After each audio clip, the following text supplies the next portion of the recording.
लोग भूत प्रेत के चक्कर में तांत्रिकों के पास जाते हैं, इधर उधर भटकते हैं। ऐसे तो मैं तो कहता हूँ कि तांत्रिकों के पास कभी भी नहीं जाना चाहिए।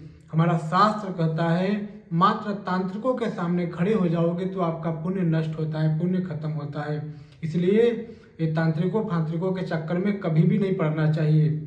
ये जो नकारात्मक ऊर्जाएं होती हैं हमारे घर में जगह इसलिए बना लेती हैं क्योंकि हमारे घर में गंदगी होता है। जिस घर में झाड़ू पोछा न लगता हो, जिस घर में मकड़ी का जाला साफ न किया जाता हो, जिस घर में टूटे फूटे बर्तन रखा जाता हो, जिस घर में प्लास्टिक के टूटे फूटे पात्र रखा जाता हो, तो इससे क्या होता है कि घर में भूत प्रेत अपना जगह बना लेते हैं और आपके घर के सुख शांति खत्म कर देते हैं।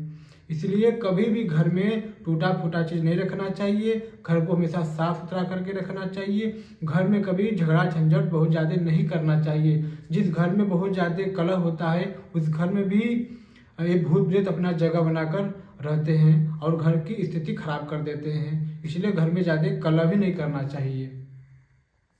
कितने लोग को लगता है कि मैं अपने घर को सुरक्षित कैसे कर दूं, कौन सा उपाय करूं कि हमारा घर सुरक्षित हो जाए।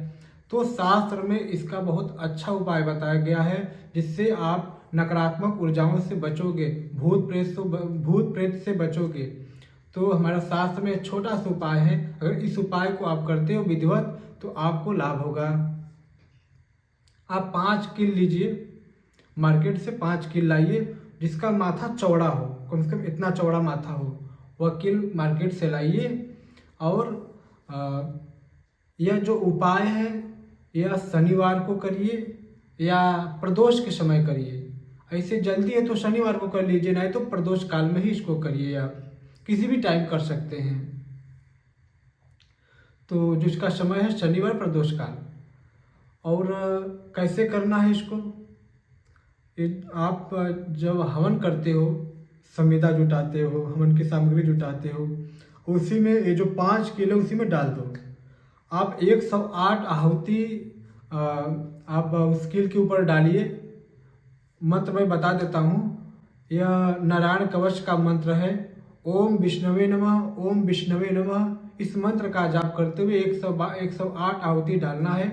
उसके बाद उस कील को बाहर निकाल दीजिए, उस पर जल मत डालिए, उसको अपने आप ठंडा होने दीजिए। उसके बाद अपने घर के जो मेन चौखट होता है, जो मेन दरवाजा होता है, उसके पास इस कील को गाड़ दीजिए। आपके घर में अलाय बलाय कोई भी समस्या प्रवेश नहीं करेगी। आपका घर सुरक्षित होगा, आपका घर आप घर में अपने सुखी रहोगे। जीवन में ये नकारात्मक ऊर्जा से जो तकलीफ थी वो खत्म हो जाएगी। ऐसा शास्त्र में प्रमाणित रूप से लिखा हुआ है। अगर इस उपाय को करेंगे तो आपको लाभ मिलेगा। मैं एक और उपाय देता हूँ। आप को लगता है कि नहीं हमारे घर में पशु हैं, उन लोग को भी कोई नकारात्मक चीज़ें डिस्टर्ब कर रही है, परेशान कर रही हैं, तो आप सोंठ, मरीच, पीपल और गूगल, जिसको हम लोग गूगल कहते हैं, ये मार्केट में मिल जाएगा आसानी से पंसारी की दुकान पर। सोंठ, मरीच, पीपल को पाउडर बना लीजिए और इसको कैसे घर में सुलगाना है, देसी गाय का जो उपला होता है उसका आग बना लीजिए।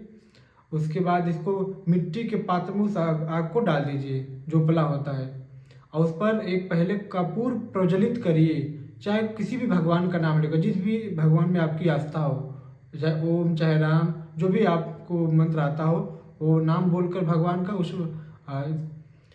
जो कपूर है आपका उसको प्रज्वलित कर दिए, उसको जला दीजिए।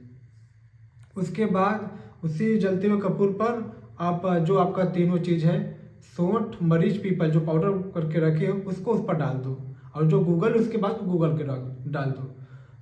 कोई भी मंत्र बोलते हुए, चाहे ओम चाहे राम मंत्र बोलते हुए पूरे पूरे अपने घर में धुनी दे दीजिए। उसका तो मेन जो धुआं ही होता है। तो आप चाहे आंगन में रख दो, चाहे बरामदा में रख दो, चाहे पशु के पास रख दो, तो इससे भी लाभ होता है। तो आप इस उपाय को करिए, इससे भी आपको लाभ होगा।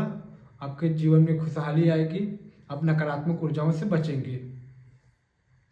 देखिए, जिस घर में हवन पूजा नहीं होता है उस घर में नकारात्मक ऊर्जाएं तो अपना जगह बना ही लेती है।